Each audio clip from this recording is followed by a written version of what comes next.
Hello everyone, कैसे हैं आप लोग। होपफुली अच्छे होंगे और मैं आपको बता दूं मैं भी अच्छा हूं। तो बेटा लास्ट क्लास में हमने डिस्कस किया था section 2A of Indian contract act जो डिफाइन करता है ऑफर के बारे में। इसके साथ साथ ही हमने किया था legal rules of a valid offer, kinds of offer, essential of A offer, communication of offer. ये 4 पॉइंट्स के साथ साथ हमने सेक्शन 2B की डेफिनेशन को भी कवर कर लिया था, यानी कि एक्सेप्टेंस की डेफिनेशन को।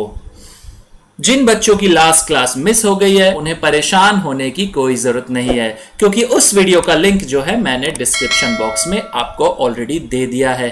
फर्स्ट क्लास अगर आपकी मिस हो गई है तो डिस्क्रिप्शन बॉक्स में जाएं, वीडियो के लिंक पर क्लिक करें और आप फर्स्ट क्लास देख सकते हैं।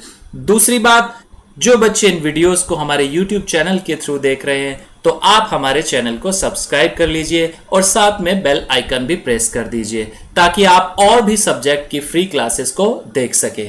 चलिए शुरू करते हैं।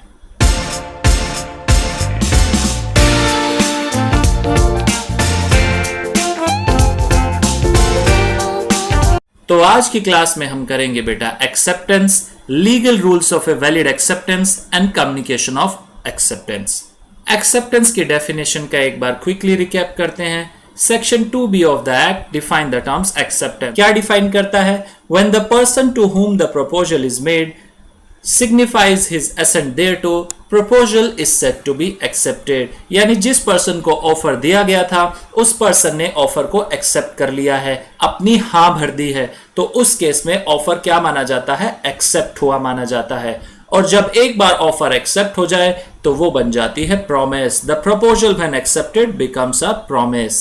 ठीक है बेटे, एनालिसिस हम लास्ट क्लास में कर चुके हैं तो आप एनालिसिस के लिए लास्ट वीडियो देख सकते हैं। Next point, relationship between the offer and acceptance.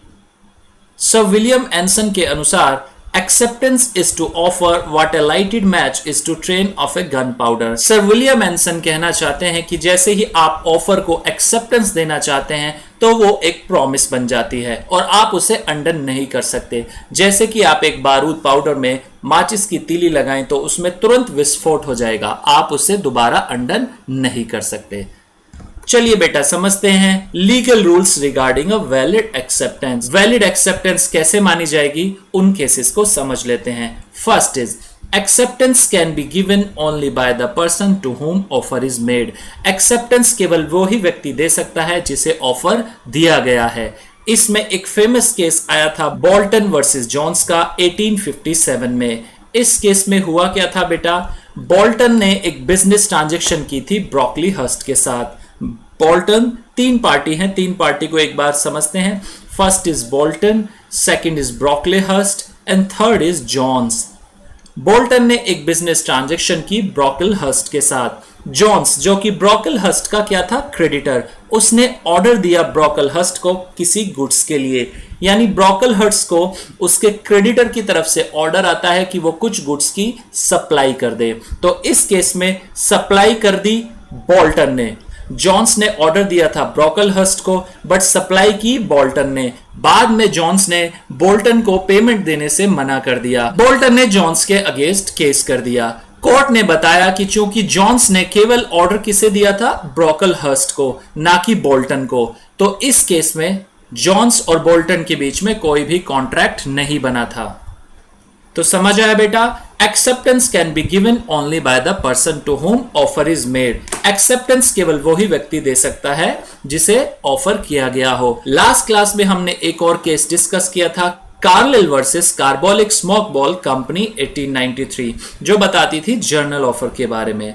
Next is acceptance must be absolute and qualified. Section 7 जो है इंडियन कॉन्ट्रैक्ट एक्ट का, वो डिफाइन करता है कि एक्सेप्टेंस तभी वैलिड होगी जब एक्सेप्टेंस एब्सोल्यूट एंड अनक्वालिफाइड हो, यानी पूर्ण रूप से हो, उसमें कोई कंडीशन ना हो। फॉर एन एग्जाम्पल, अगर ए इंक्वायरी करता है बी से और पूछता है क्या आप मेरी कार 2 लाख रुपए में खरीदेंगे, तो सिंपल अगर बी बोलता है यस तो ये हो गई अनक्वालिफाइड एक्सेप्टेंस। लेकिन अगर बी रिप्लाई करता है कि मैं आपकी गाड़ी 2 लाख रुपए में खरीदूंगा लेकिन आपको मेरी मोटरसाइकिल भी 50,000 रुपए में खरीदनी होगी, तो इस केस में यह माना जाएगा कि यह एब्सोल्यूट एंड अनक्वालिफाइड एक्सेप्टेंस नहीं थी। Next, the acceptance must be communicated. Acceptance जो है वो कम्युनिकेट हो जानी चाहिए।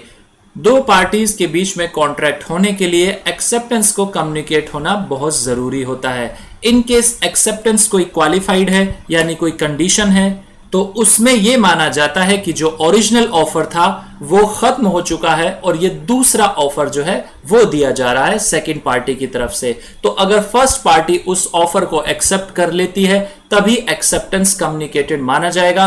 अदरवाइज सेकंड पार्टी ने कोई कंडीशन लगाई है और फर्स्ट पार्टी उसे डिनाई कर देती है तो एक्सेप्टेंस को कम्युनिकेटेड होना नहीं माना जाता।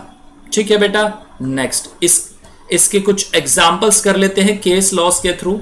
First is Brogden versus Metropolitan Railway Company 1877।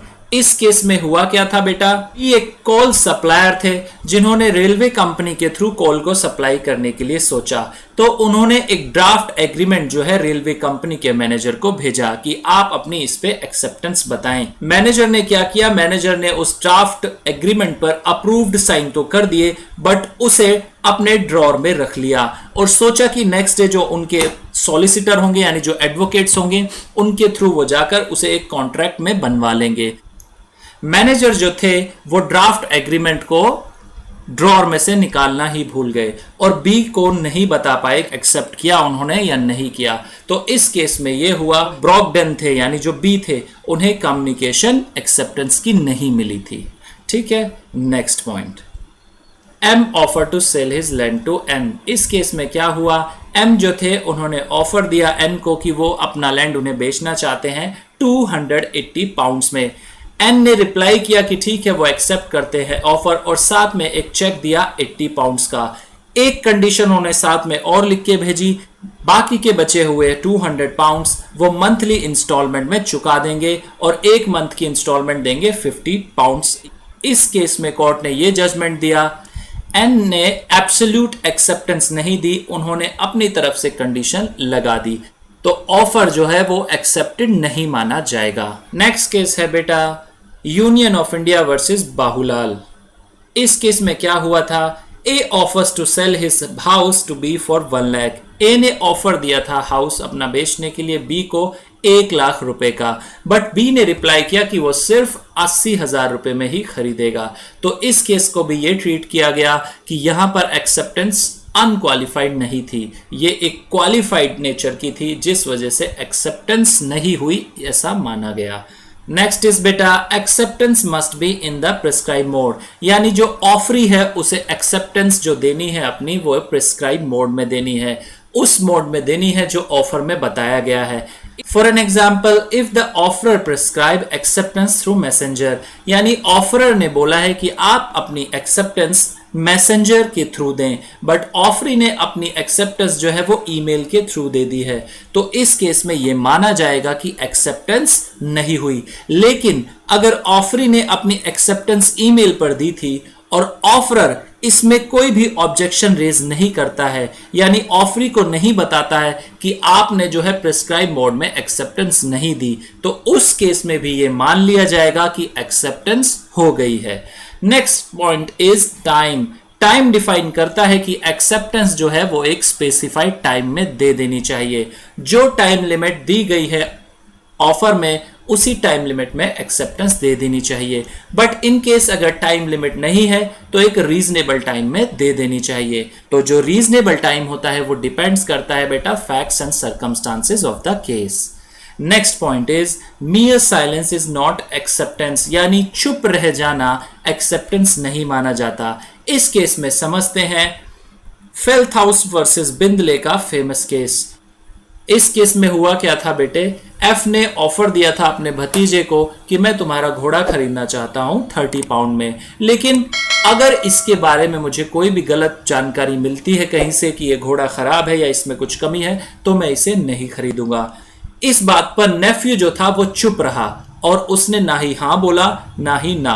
बाद में क्या हुआ, नेफ्यू जो था उसने ऑक्शन की घोड़ों की और उस घोड़े को जिसके बारे में उसके अंकल ने बोला था कि इसे वो खरीदना चाहते हैं, उसे अपने ऑक्शनर को बोला कि इस घोड़े को बेचना मत। लेकिन बाद में उसके ऑक्शनर ने वो घोड़ा गलती से बेच दिया। जब एफ ने डिमांड की कि उस घोड़े की, तो नेफ्यू ने बताया कि वो घोड़ा तो बिक चुका है। इस बात पर जो अंकल थे उन्होंने नेफ्यू को कोर्ट में सू कर दिया। कोर्ट ने डिसाइड किया कि मियर साइलेंस इज नॉट एक्सेप्टेंस। इस केस में नेफ्यू ने कोई भी एक्सेप्टेंस नहीं दी थी। जब उसके अंकल ने बताया था वो चुप रहा था। दूसरा एग्जांपल ले, सपोज मिस्टर ए हैं जिन्होंने सब्सक्राइब किया हुआ है वीकली मैगजीन को 1 साल के लिए, यानी उनके पास एक साप्ताहिक मैगजीन आती है और उसे उन्होंने 1 साल के सब्सक्रिप्शन पर लिया हुआ है। 1 साल पूरा होने के बाद भी ए के पास मैगजीन आती रहती है। ऐसे ही 5 साल हो जाने के बाद मैगजीन कंपनी जो है ए पर केस करती है कि उन्होंने पिछले 4 सालों की पेमेंट नहीं की है। ए बोलता है कि मैंने सिर्फ 1 साल के लिए एक्सेप्टेंस दी थी।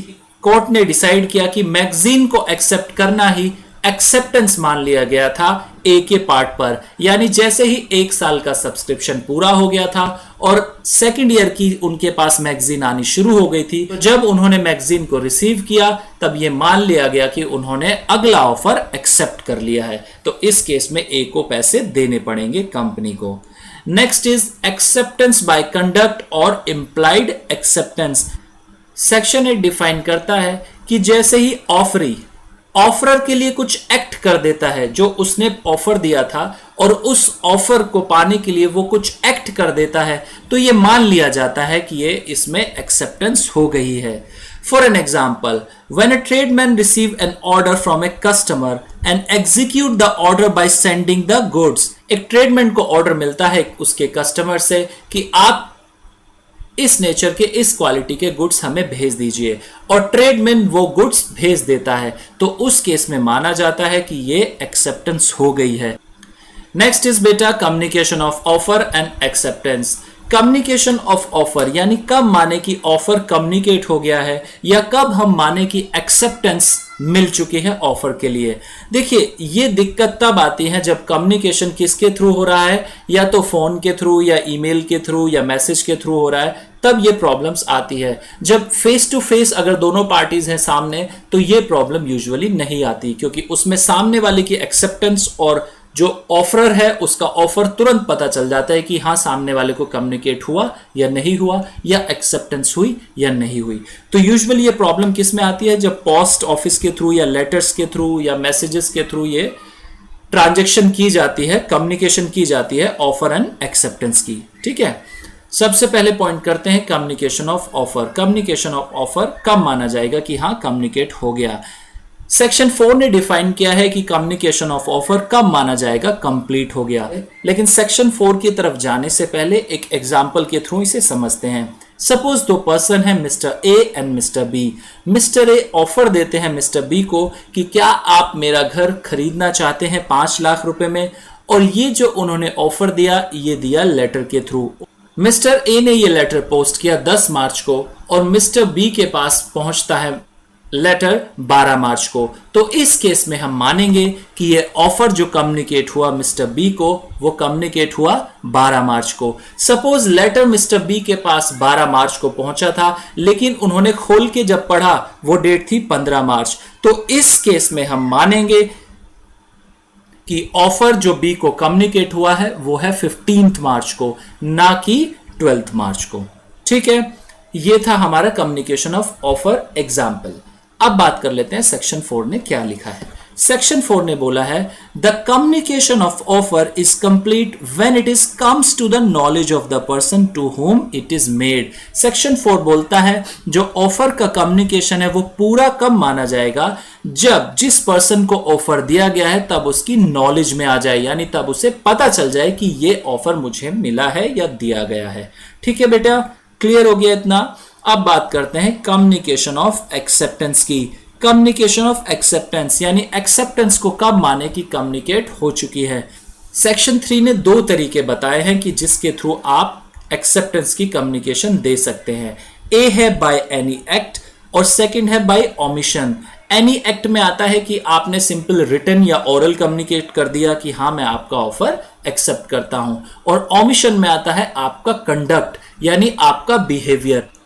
तो फर्स्ट इज बेटा communication by act. Communication by act में इंक्लूड होता है any expression of words whether written और ओरल, चाहे वो रिटन हो या ओरल हो। रिटन में क्या इंक्लूड होंगे? रिटन में इंक्लूड होंगे letters, Telegram, faxes, email, even advertisement को भी। दूसरी तरफ ओरल वर्ड्स में इंक्लूड होता है टेलीफोन मैसेजेस, यानी आप टेलीफोन पे कम्युनिकेट करके बताते हैं कि यस हमने आपका ऑफर एक्सेप्ट कर लिया है।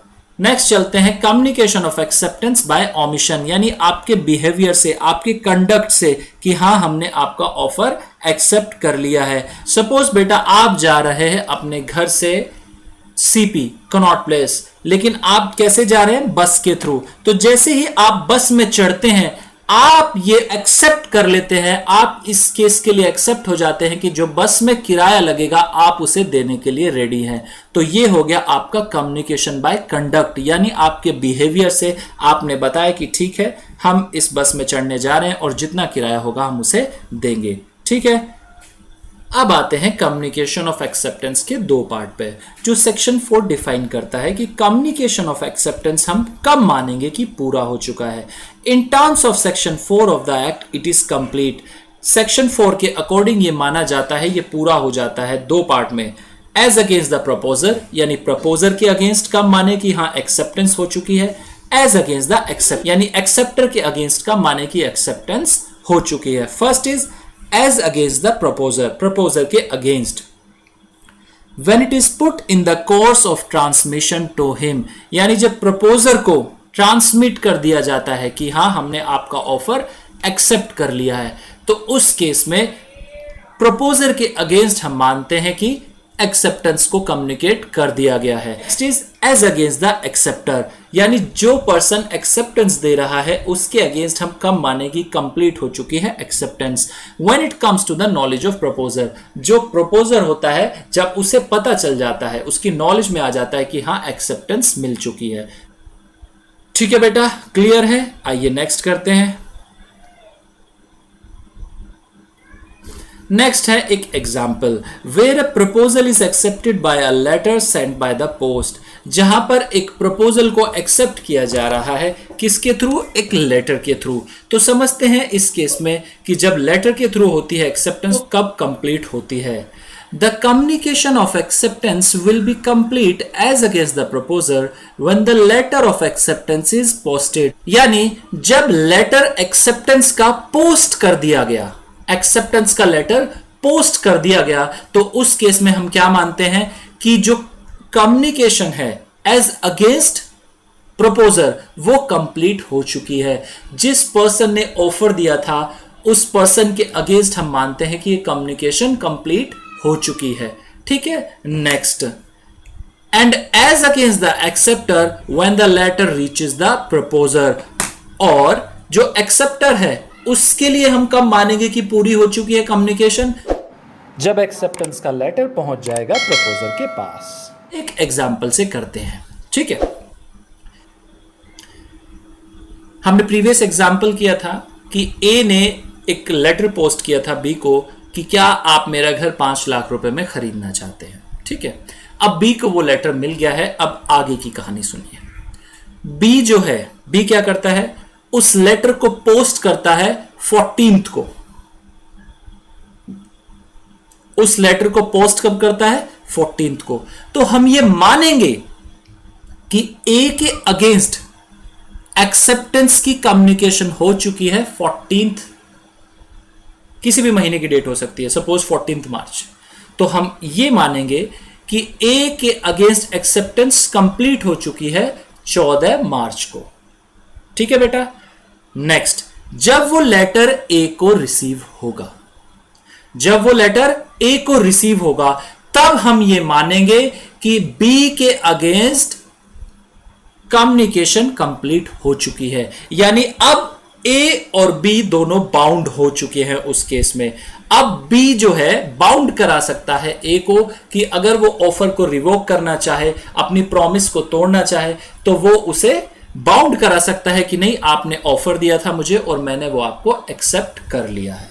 ठीक है बेटा, इसी के बीच में हम एक चीज समझेंगे, रिवोकेशन ऑफ ऑफर।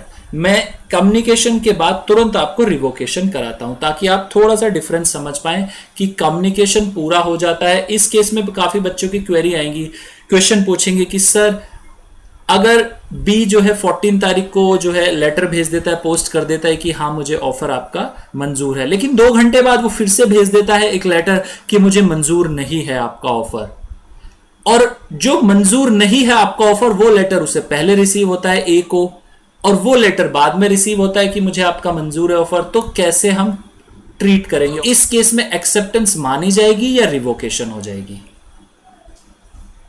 ठीक है बेटा, ये वाला समझ आ गया आपको case. Next, acceptance over telephone और टेलेक्स और फैक्स। अभी तक हमने पोस्ट के थ्रू किया था कि पोस्ट में कब मानते हैं। नेक्स्ट है acceptance over telephone of telex और फैक्स। तो when an offer is made of instantaneous communication like telex, telephone, fax और थ्रू ईमेल, यानी जहां पर कम्युनिकेशन तुरंत हो रहा है, उस केस में हम कैसे मानेंगे कि जो कम्युनिकेशन है एक्सेप्टेंस की वो हो चुकी है? तो लॉ क्या बोलता है? The contract is only complete when the acceptance is received by the offeree. Contract is only complete, contract पूरा हो गया है तभी माना जाएगा जब एक्सेप्टेंस कौन रिसीव कर ले? ऑफरी रिसीव कर ले। And the contract is made at the place where the acceptance is received, और कॉन्ट्रैक्ट उस प्लेस पर माना जाएगा जहां पर एक्सेप्टेंस दी गई है। ठीक है, ये जो जजमेंट आई थी ये आई थी एंटोर्स लिमिटेड वर्सेस माइल्स फार ईस्ट कॉर्पोरेशन। ठीक है बेटा, लेकिन एक बात ध्यान रखना, in case of call drops and disturbance in the line, अगर कॉल ड्रॉप हो रही है, फोन कट रहा है या शोर है, डिस्टर्बेंस है लाइन पर, there may not be a valid contract. तो उस केस में हम ये नहीं मानेंगे कि वैलिड कॉन्ट्रैक्ट हो गया। ठीक है, कम्युनिकेशन ऑफ स्पेशल कंडीशन। कभी कभी क्या होता है बेटा, कुछ सिचुएशंस ऐसी होती है जहां पर कॉन्ट्रैक्ट बनते हैं स्पेशल कंडीशंस के, तो उन स्पेशल कंडीशंस को हम कब माने कि ये कम्युनिकेट हो गए हैं? फॉर एन एग्जांपल, आप रेलवे के थ्रू ट्रेवल कर रहे हैं, और रेलवे के थ्रू ट्रेवल करने के लिए आपको सपोज कुछ सर्टेन कंडीशंस हैं वो फुलफिल करनी होती है। रेलवे ने डिस्प्ले बोर्ड्स पे अपने वो कंडीशन लिखी हुई हैं, तो हम कैसे मानेंगे कि ये कंडीशन पैसेंजर को कम्युनिकेट हो गई है? Where passenger undertakes a travel, जहां पर एक पैसेंजर ट्रेवल करता है, the condition of travel are printed at the back of the ticket sometimes. उसकी जो कंडीशंस होती हैं ट्रेवलिंग की वो कभी कभी टिकट्स के पीछे लिखी रहती है। Sometimes these special conditions are brought to the notice of passenger, sometimes not. कभी कभी ये कंडीशंस जो है पैसेंजर के नोटिस में आ जाती हैं और कभी कभी नहीं आती। तो उस कंडीशन में हम कब मानेंगे कि हाँ ये कंडीशन जो है कम्युनिकेट हो चुकी है? दो केस लो दिए हुए हैं, Mukul Dutta versus Indian Airlines 1962, और दूसरा है Lily White versus R Manuswami. First case जो है Mukul Dutta versus Indian Airlines का, इस केस में उन्होंने बताया कि ये जो कंडीशन मेंशन होती है या तो टिकट्स के पीछे या कभी कभी क्या है नोटिस बोर्ड पर डिस्प्ले कर देती है। जैसे आप अगर एयर के थ्रू जा रहे हैं तो वहां पर जो एयरपोर्ट होता है उस पर नोटिस होते हैं, बड़े बड़े डिस्प्ले बोर्ड होते हैं और वहां पे कंडीशंस मेंशन होती है। कोर्ट ने कहा था ये माना जाएगा जो भी कंडीशंस एयरलाइंस देती हैं अपने पैसेंजर्स को और डिस्प्ले बोर्ड के थ्रू अगर उन्होंने मेंशन किया है तो ये माना जाएगा कि वो पैसेंजर्स को कम्युनिकेट हो चुकी है। Next is Lily White versus R Manuswami. इस केस में क्या हुआ था बेटा, मनुस्वामी एक लड़की थी और लिली वाइट जो थे वो ड्राई क्लीनर्स थे। तो मनुस्वामी ने अपनी जो साड़ी थी वो ड्राई क्लीनिंग पे दी थी लिली वाइट को, और जब उन्होंने लिली वाइट को वो ड्राई क्लीनिंग पे दी थी तो उन्हें बदले में मिली थी एक रिसीट। मनुस्वामी को रिसीट मिली थी और रिसीट पे लिखा हुआ था कि इन केस अगर आपका कोई कपड़ा खो जाता है उस केस में ड्राई क्लीनर्स की रिस्पॉन्सिबिलिटी सिर्फ जो मार्केट वैल्यू होगी उस आर्टिकल की या उस कपड़े की उसका 15% ही वो केवल चुका सकते हैं, 100% वो नहीं देंगे। तो क्या हुआ, मनुस्वामी की जो साड़ी थी वो खो जाती है ड्राई क्लीनर से और मनुस्वामी जो है वो केस कर देती है लिली वाइट पर। जब कोर्ट में जाते हैं तो कोर्ट में ड्राई क्लीनर्स बताते हैं कि सर हमने लड़की को जो है नोटिस ऑलरेडी दे दिया था, जो रिसीट थी उस पर नोटिस ऑलरेडी मेंशन था कि अगर इन केस कोई डैमेज होता है या कोई कपड़ा खो जाता है तो उस केस में हम सिर्फ मार्केट वैल्यू का 15% ही अपने क्लाइंट्स को देंगे।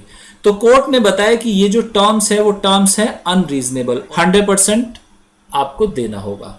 ठीक है बेटे, ये पढ़े थे हमने कि communication of special condition, communication special condition में कम्युनिकेशन कब मानी जाती है, हो गई। ठीक है, नेक्स्ट आता है standard forms of contracts.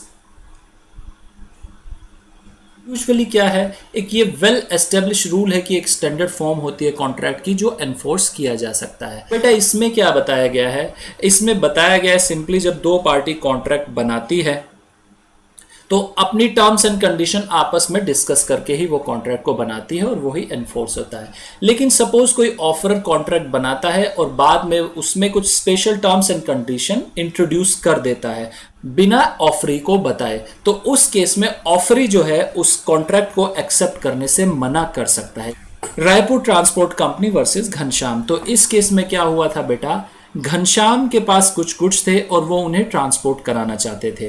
Raipur transport company और घनश्याम के बीच में एक कॉन्ट्रैक्ट हुआ कि जो गुड्स है वो रायपुर ट्रांसपोर्ट कंपनी लेके चली जाएगी। जब कॉन्ट्रैक्ट ड्राफ्ट किया जा रहा था तो रायपुर ट्रांसपोर्ट कंपनी ने क्या किया, कुछ कंडीशन, कुछ स्पेशल कंडीशन उसमें इंट्रोड्यूस कर दी, और जब वो कंडीशन इंट्रोड्यूस कर रहे थे तो उन्होंने इस बात को घनश्याम के साथ कम्युनिकेट नहीं किया। दोनों का बाद में डिस्प्यूट हुआ और केस कोर्ट में गया। कोर्ट ने जजमेंट दी कि इस केस में जो भी स्पेशल कंडीशंस हैं वो घनश्याम को कॉन्ट्रैक्ट बनने से पहले कम्युनिकेट नहीं की गई थी, इसलिए जो कंडीशंस है वो बाइंडिंग नहीं होगी घनश्याम के ऊपर। ठीक है बेटा, ये था इसमें केस। नेक्स्ट इज बेटा कम्युनिकेशन ऑफ परफॉर्मेंस। परफॉर्मेंस की कम्युनिकेशन को कैसे डील किया जाता है, यानी परफॉर्म हो गया है तो उसे क्या कम्युनिकेट करना होता है या कैसे करना होता है। इसका जो प्रिंसिपल है वो प्रिंसिपल हमें मिलता है Carlill versus Carbolic and smoke ball company की जजमेंट से। तीन इंपॉर्टेंट प्रिंसिपल को उन्होंने मेंशन किया था।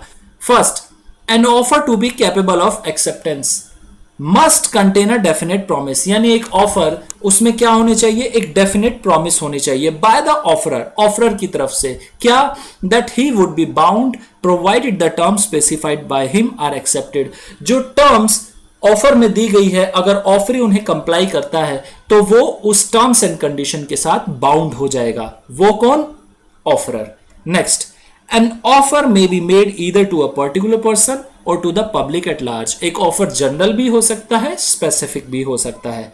Last point, if an offer is made in the form of a promise, अगर एक ऑफर प्रॉमिस बन गया है, the performance of that act even without any communication is to be treated as an acceptance of an offer। इसका मतलब ये हुआ कि जो ऑफरी टर्म्स एंड कंडीशन को कंप्लाई करके परफॉर्मेंस करता है बिना कम्युनिकेशन किए, किसे कम्युनिकेट किए, ऑफरर को, कि मैंने जो टर्म्स एंड कंडीशन दी थी उन्हें कंप्लाई कर लिया है, तब भी हम ये मानेंगे कि ये एक्सेप्टेंस हो गई है ऑफर की। समझ आ गया बेटा communication of performance. Communication of performance यानी जो भी कंडीशंस, जो भी टर्म्स एंड कंडीशन ऑफर में दी गई है, ऑफरर ने उनके साथ कंप्लाई कर लिया है, तो हम ये मान लेंगे कि ये कम्युनिकेट हो गई है परफॉर्मेंस की। ठीक है बेटा। Next, revocation of offer and acceptance, यानी ऑफर और एक्सेप्टेंस को हम कब रिवोक कर सकते हैं, कब वापस ले सकते हैं। तो सेक्शन 4 हमें बताता है कि कम्युनिकेशन ऑफ रिवोकेशन कब कंप्लीट माना जाएगा, कब कंप्लीट हो जाएगा कि हाँ आपने जो अपना ऑफर था या एक्सेप्टेंस दी थी वो रिवोक हो गई है। ठीक है, दो केसेस में यहां पर वो बता रहा है। First case, as against the person who makes it, जिस पर्सन ने ऑफर दिया था या एक्सेप्टेंस दी थी, अगर वो रिवोक करना चाहे तो कब उसकी तरफ से माना जाएगा कि हाँ रिवोकेशन हो चुकी है। और next, as against the person to whom it is made, और नेक्स्ट है वो पर्सन जिसे एक्सेप्टेंस दी गई थी या वो पर्सन जिसे ऑफर दिया गया था, उसके केस में हम कब मानेंगे कि रिवोकेशन हो चुकी है। बारी बारी से डील करते हैं। First case, as against the person who makes it, जिस पर्सन ने ऑफर दिया था या एक्सेप्टेंस दी थी, जब वो अपनी बात ट्रांसमिट कर देता है। ट्रांसमिट का मतलब सपोज वो लेटर के थ्रू कम्युनिकेशन कर रहा है, तो जैसे ही उसने लेटर पोस्ट किया रिवोकेशन का, तो ये मान लिया जाएगा कि उसकी तरफ से रिवोकेशन की कम्युनिकेशन कंप्लीट हो गई है। और नेक्स्ट पॉइंट क्या है, वो पर्सन जिसे ये ऑफर दिया गया था या एक्सेप्टेंस दी गई थी, उसकी तरफ से कब मानेंगे, उसकी तरफ से तब माना जाएगा जब उसे इस बात की नॉलेज मिल गई कि हाँ सामने वाली पार्टी ने ऑफर को रिवोक कर लिया है। ठीक है, क्लियर हो गया बेटा। एक एग्जाम्पल के थ्रू समझते हैं इसे। फर्स्ट केस में हमने एग्जाम्पल किया था कि मिस्टर ए ने मिस्टर बी को लेटर सेंड किया है कि वो अपना मकान बेचना चाहते हैं 5 लाख रुपए में। ठीक है, अब जैसे ही मिस्टर ए ने लेटर पोस्ट किया था कि मैं अपना मकान आपको बेचना चाहता हूं, 10 मिनट बाद उन्होंने क्या किया, एक दूसरा लेटर भेज दिया और दूसरे लेटर में लिखा कि मैं मकान नहीं बेचना चाहता, ऑफर इज विथड्रॉन। ठीक है, तो मिस्टर ए की तरफ से रिवोकेशन कंप्लीट कब माना जाएगा? जैसे ही वो सेकंड लेटर पोस्ट कर देते हैं। और मिस्टर बी की तरफ से कब माना जाएगा? जब उन्हें वो लेटर रिसीव हो जाता है रिवोकेशन ऑफ ऑफर का। ठीक है, अब थोड़ा सा डिफरेंस समझते हैं, communication of acceptance and communication of revocation of offer and acceptance, इसमें समझते हैं। ठीक है, सेम एग्जांपल हम लेते हैं। मिस्टर ए लेटर भेजते हैं मिस्टर बी को कि 5 लाख रुपए का मकान में क्या आप खरीदना चाहते हैं। एक लेटर उन्होंने मिस्टर बी को भेजा। दूसरा लेटर 10 मिनट बाद भेजते हैं कि ऑफर इज विथड्रॉन। अब मिस्टर बी के पास दोनों लेटर आ चुके हैं, दोनों लेटर आ गए, खोल के उन्होंने नहीं देखा। ए की तरफ से कम्युनिकेशन पूरा हो गया। फर्स्ट लेटर का कम्युनिकेशन पूरा कब हुआ? जब उन्होंने पोस्ट कर दिया। सेकंड लेटर जैसे ही मिस्टर ए ने पोस्ट किया कि ऑफर इज विथड्रॉन, तो उस केस में भी रिवोकेशन ऑफ ऑफर कंप्लीट हो गया। इतना समझ आ गया? ठीक है, अब बात करते हैं बी के पास। देखो समझो, बी के पास 2 लेटर आए, 2 लेटर, एक है ऑफर का, एक है रिवोकेशन का। इन केस बी खोलते हैं लेटर पहले ऑफर का, तो उन्होंने ऑफर का लेटर खोला और देखा कि ऑफर आया हुआ है कि वो खरीदना चाहते हैं नहीं, और अपनी एक्सेप्टेंस भेज देते हैं किसे? ए को, कि हां मैं आपका मकान खरीदना चाहता हूं। ठीक है, समझ गए? तो इस केस में ध्यान रखना, ए जो है विथड्रॉ नहीं कर सकते फिर अपना offer. A is bound by the promise, क्योंकि उन्होंने एक्सेप्ट कर लिया है। बी ने लेटर फर्स्ट पहले खोला था, उन्होंने सेकंड नहीं खोला। समझ आ गया बेटा? दूसरी बात, अगर बी पहले रिवोकेशन वाला लेटर खोल लेते हैं तो फिर कोई क्वेश्चन ही राइज नहीं होता, ऑफर विथड्रॉन ऑलरेडी हो चुका है। ठीक हो गया? समझ आ गया? नेक्स्ट आओ, फटाफट से कुछ एग्जांपल्स हैं इसमें, वो भी देख लेते हैं एक बार। फर्स्ट एग्जांपल है, the bidder at an auction sale may withdraw his bid before it is accepted by the auctioneer by fall of hammer. यानी जब ऑक्शन, जब नीलामी होती है, उसमें जो ऑक्शनर होता है वो अपनी बिड विथड्रॉ कर सकता है। कब तक कर सकता है? फॉल ऑफ हैमर से पहले। ठीक है बेटा, समझ आ गया? बहुत ही आसान है, ये एक एग्जाम्पल है, ये आपके लिए होमवर्क है, आप इसे कर लेना, बाकी इसमें और कुछ नहीं है। बाकी आगे वो बताता है modes of revocation of offer. आप रिवोकेशन ऑफ ऑफर कैसे कर सकते हैं? बाय नोटिस, आप नोटिस दे सकते हैं। बाय लैप्स ऑफ टाइम, अगर ऑफर में कोई टाइम पीरियड दिया हुआ था, उस टाइम पीरियड पे ऑफर एक्सेप्टेंस नहीं दे पाता, तो वो लैप्स ऑफ टाइम के थ्रू मान लिया जाता है कि वो एक्सेप्टेंस नहीं हुई। Next is by non fulfilment of condition, offer में कोई कंडीशन थी और एक्सेप्टर जो है उसने कंडीशन नहीं फुलफिल की, तो उस केस में भी ये मान लिया जाएगा कि ऑफर रिवोक हो गया है। बाय डेथ और इंसेनिटी, यानी डेथ हो गई है किसकी? प्रपोजल की, जो ऑफरर था उसी की डेथ हो गई है, या वो पागल हो गया है, तो उस केस में भी हम क्या मानेंगे कि ऑफर रिवोक हो गया है। बट इसमें एक कंडीशन है, only if the fact of death और insanity comes to the knowledge of acceptor. जब ये नॉलेज में आए एक्सेप्टर की जो ऑफरर था उसकी डेथ हो चुकी है या वो पागल हो गया। बाय काउंटर ऑफर, याद है आपको जब हमने काउंटर ऑफर पढ़ा था कि काउंटर ऑफर का मतलब होता है counter offer replace original offer. जो ओरिजिनल ऑफर होता है वो ऑटोमेटिकली रिवोक कर दिया जाता है काउंटर ऑफर में। By the non acceptance of offer according to the prescribed और यूजुअल मोड, जो प्रिस्क्राइब्ड और यूजुअल मोड था ऑफर में वो एक्सेप्टर ने उसके थ्रू नहीं एक्ट किया, तो उस केस में भी क्या हो जाता है? रिवोक हो जाता है। बाय सब्सिक्वेंट इलीगलिटी, यानी इलीगल हो जाता है, कोई लॉ में चेंज होता है। जिस समय ऑफर दिया गया था उस समय लॉज अलग थे, जब ऑफर फ्री के पास पहुंचा तो उस समय लॉज अलग हो गए, जिसकी वजह से ऑफर जो है वो इलीगल हो गया, तो उस केस में भी उसका ऑटोमेटिक रिवोकेशन हो जाता है। तो आज की क्लास में हमने क्या सीखा बेटा? आज की क्लास में हमने सीखा एक्सेप्टेंस क्या होती है, और हमने legal rules of a valid acceptance को सीखा, कम्युनिकेशन ऑफ एक्सेप्टेंस को सीखा। इसके साथ ही हमने सीखा सर मोड ऑफ रिवोकेशन कौन कौन से होते हैं। ठीक है बेटा, आज की क्लास के बाद अब जितना भी मैंने पढ़ा है एक बार इसे रिवाइज करना, अच्छे से ध्यान लगा के पढ़ना और देखना। अगर आपको कोई प्रॉब्लम आती है तो कोई दिक्कत नहीं, हम आपके साथ हैं, हम आप ही के लिए बैठे हुए हैं। अगर आपको कोई दिक्कत आती है तो आप कमेंट सेक्शन में बताएं कि सर इस क्वेश्चन में या इस केस में हमें ये प्रॉब्लम आ रही है, या हमारा व्हाट्सएप नंबर है जो फ्लैश करता रहता है स्क्रीन पर 8287 3777353। आप उस पर व्हाट्सएप भी कर सकते हैं। ठीक है बेटा, तो मिलते हैं नेक्स्ट क्लास में। तब तक रिवीजन करते रहें और सुरक्षित रहें।